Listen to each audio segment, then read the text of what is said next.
Welcome back to easy English. நம்ம tenses discuss பண்ணிகிட்ருக்கோம். அதில் ஃபர்ஸ்ட் டென்ஸ் சிம்பிள் ப்ரெசன்ட் டென்ஸ்னால் என்னன்றதை லாஸ்ட் கிளாஸில் பார்த்தோம். And today we are going to discuss about the present continuous tense. Present continuous tense. Present அப்படின்னா இப்போன்னு உங்களுக்கு நல்லா தெரியும். கண்டினியூஸ் அப்படின்னா தொடர்ந்து நடந்துக்கிட்டு இருக்குன்னு சொல்கிறோம் பாருங்கள், அதை தான் கண்டினியூஸ்னு சொல்கிறது. ஸோ ப்ரெசன்ட் கண்டினியூஸ் டென்ஸ்னால் இப்போ நடந்து கண்டினியூ ஆகிட்டு இருக்கிற விஷயத்தை பற்றி சொல்கிறது தான் ப்ரெசன்ட் கண்டினியூஸ் டென்ஸ். நம்ம லாஸ்ட் கிளாஸில் சிம்பிள் ப்ரெசன்ட் டென்ஸ் பற்றி பார்த்தோம், ஞாபகம் இருக்கா? Simple present tense is nothing but you will have only one verb in that. அந்த ஒரு verb present ஃபார்மில் இருக்கும். அண்ட் எப்போ அதை யூஸ் பண்ணுவோம்? எல்லா ரெகுலரான ஆக்டிவிட்டீஸை பற்றி சொல்லும் போது சிம்பிள் ப்ரெசன்டென்ஸை யூஸ் பண்ணுவோம். லைட்டாக ரீகால் பண்ணலாமா? Candy likes flowers.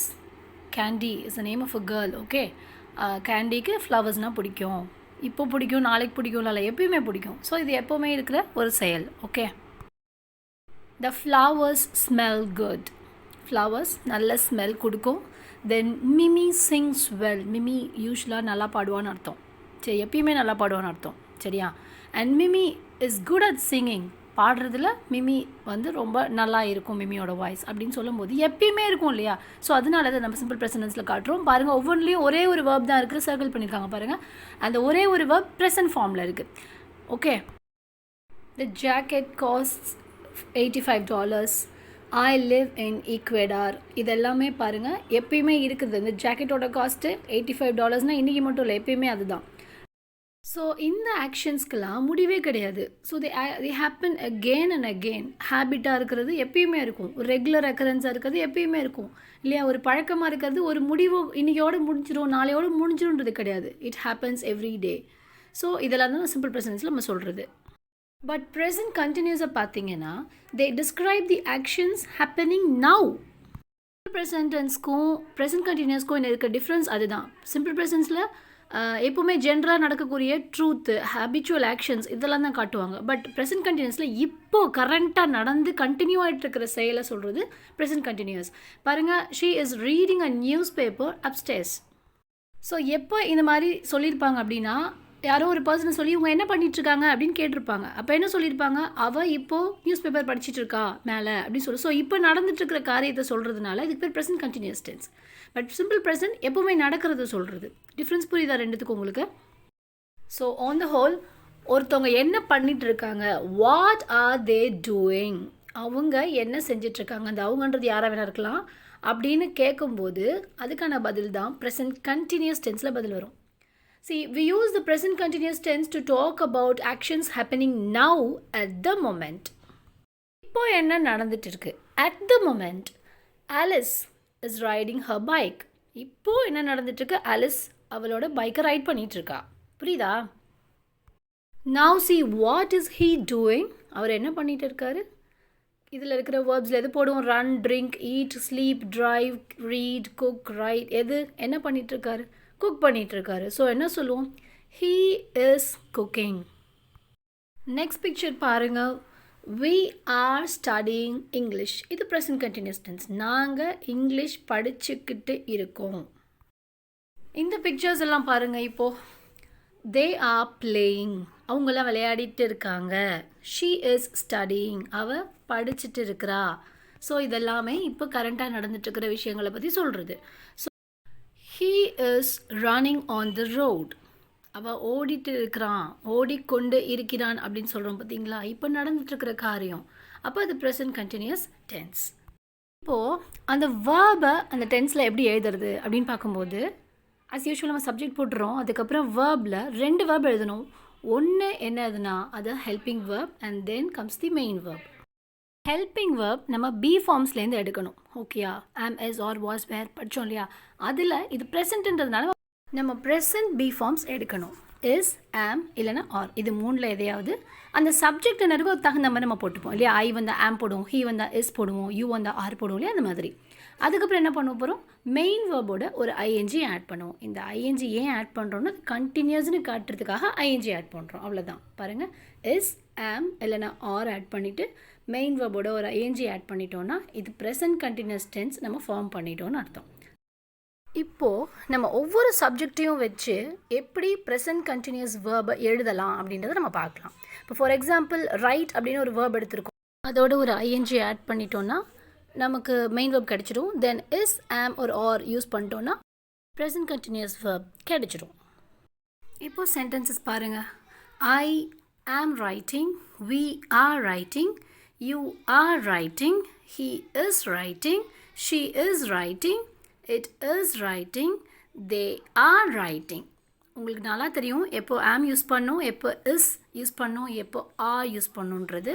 சப்ஜெக்ட்ஸும் உங்களுக்கு தெரியும். இதை யூஸ் பண்ணிவிட்டு தென் அந்த மெயின் வேர்ப் அட்டாச் பண்ணி ஒரு ஐஎன்ஜி ஆட் பண்ணிட்டோன்னா ப்ரெசன்ட் கண்டினியூஸ் டென்ஸை நீங்கள் எழுதிடலாம் ஈஸியாக. ஓகே, எப்போ யூஸ் பண்ணணும் இந்த டென்ஸை? இப்போது கரண்ட்டாக நடந்துகிட்ருக்கிற சுச்சுவேஷனில் சொல்லும் போது, டிஸ்கிரைப் பண்ணும்போது ப்ரெசன்ட் கண்டினியூஸ் டென்ஸை நம்ம யூஸ் பண்ணுவோம். So if சம்மோன் asks you what you're doing, என்ன பண்ணிகிட்ருக்கீங்கன்னு கேட்டால் என்ன சொல்லுவீங்க? ஐ ஆம் ரீடிங் அப்படின்னு சொல்லுவோம். இப்போ யாரையோ கேட்குறாங்க, அவங்க என்ன செஞ்சிட்ருக்காங்க, வாட் ஆர் தே டூயிங்னு கேட்கும்போது என்ன சொல்கிறோம்? They are sitting. இந்த டேபுலர் காலம் பாருங்களேன், இதை வச்சு நீங்கள் அழகாக சென்டென்சஸ் மேக் பண்ண ட்ரை பண்ணலாம். இப்போ ஷீ இஸ் தான் போடுவோம் இல்லையா? ஷீ ஆம் போட மாட்டோம், ஷீ ஆர் போட மாட்டோம். So she is swimming or she is riding. Then he is swimming, he is running. And they போடும்போது இஸ்ஸோ இல்லை ஆமோ போட மாட்டோம், கண்டிப்பாக தே ஆர் ரைடிங் ஹார்சஸ் அப்படி சொல்லுவோம் இல்லையா? இது மாதிரி சென்டென்சஸ் மேக் பண்ண ட்ரை பண்ணுங்கள். பட் கரெக்டாக எதுக்கு இஸ் போடணும், எதுக்கு ஆம் போடணும், எதுக்கு ஆர் போடணுன்றதை ப்ராப்பராக பார்த்துக்கணும். ஓகே, நெக்ஸ்ட் இம்பார்ட்டன்ட் பார்ட் பாருங்கள். உங்களுக்கு பாசிட்டிவான சென்டென்ஸ் எப்படி எழுதணும்னு தெரியும். சப்ஜெக்ட் எழுதிட்டு அந்த எஸ் அல்லது ஆம் அல்லது ஆர் போட்டுட்டு வேர்போட ஐஎன்ஜி ஆட் பண்ணிட்டோன்னா நம்ம ப்ரெசன்ட் கண்டினியூஸ் டென்ஸ் ஃபார்ம் பண்ணியாச்சு. ஓகே, இது பாசிட்டிவான சென்ஸில். நெகட்டிவாக எழுதும்போது என்ன பண்ணுவோம்?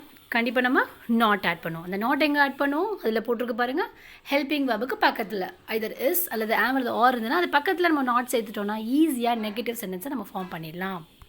So he is playing football அப்படிங்கிறது பாசிட்டிவ் சென்டென்ஸ். அண்ட் இது நெகட்டிவாக பண்ணும்போது என்ன பண்ணுறோம்? இஸ் பக்கத்தில் நாட் போட்டு he is not playing football எழுதிட்டோமா? Okay, then how to frame a question? அந்த ஹெல்பிங் வேர்பை தூக்கி முன்னாடி போட்டுற வேண்டியதான் சப்ஜெக்ட்டுக்கு முன்னாடி. ஆஸ் யூஷுவல் பாருங்கள், is he playing football, he is playing ஃபுட்பால்ன்றதில் இஸ்ஸை தூக்கி முன்னாடி போட்டோன்னே என்ன ஆகிடுச்சு? இஸ் ஹீ பிளேயிங் ஃபுட்பால், அவன் ஃபுட்பால் விளையாடிட்டு இருக்கானா? S or no. Okay, so yes or no type கொஷினும் ஃபார்ம் பண்ணிட்டோம். நெகட்டிவ் சென்டென்சஸ் ஃப்ரேம் பண்ணுறதுக்கு இன்னொரு எக்ஸாம்பிள் பாருங்கள். We add not to make sentences negative.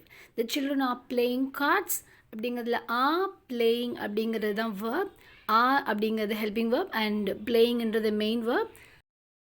அந்த ஹெல்பிங் வேர்ப் பக்கத்தில் நாட் ஆட் பண்ணிட்டோன்னா the children are not playing cards, children வந்து cards விளையாடிக்கிட்டு இல்லை.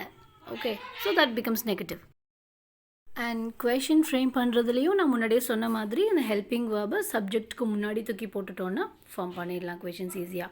We change the order of is and are to make questions. Cherry is riding a bicycle.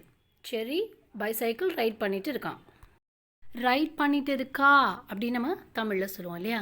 Question கேட்கும்போது என்ன கேட்போம்? Right but செரி வந்து பைசைக்கிள் ரைட் பண்ணிட்டு இருக்காளா அப்படின்னு கேட்கும்போது எஸ் இல்லை நோ சொல்கிறோம் இல்லையா?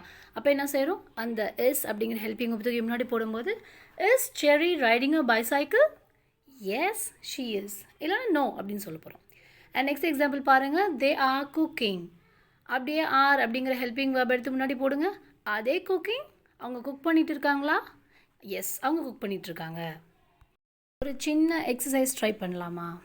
நம்ம ப்ரெசன்ட் கண்டினியூஸ் டென்ஸில் இந்த டேஷஸில் ஃபில் பண்ண போகிறோம். ஓகேயா? வேர்ப் ஃபில் பண்ண போகிறோம். We need 2 verbs, helping verb ஒன்று, மெயின் வேர்ப் ஒன்று. அந்த ஹெல்பிங் வேர்ப் ப்ரெசன்ட் கண்டினியூஸ்க்கு என்ன சொல்லியிருக்கேன்?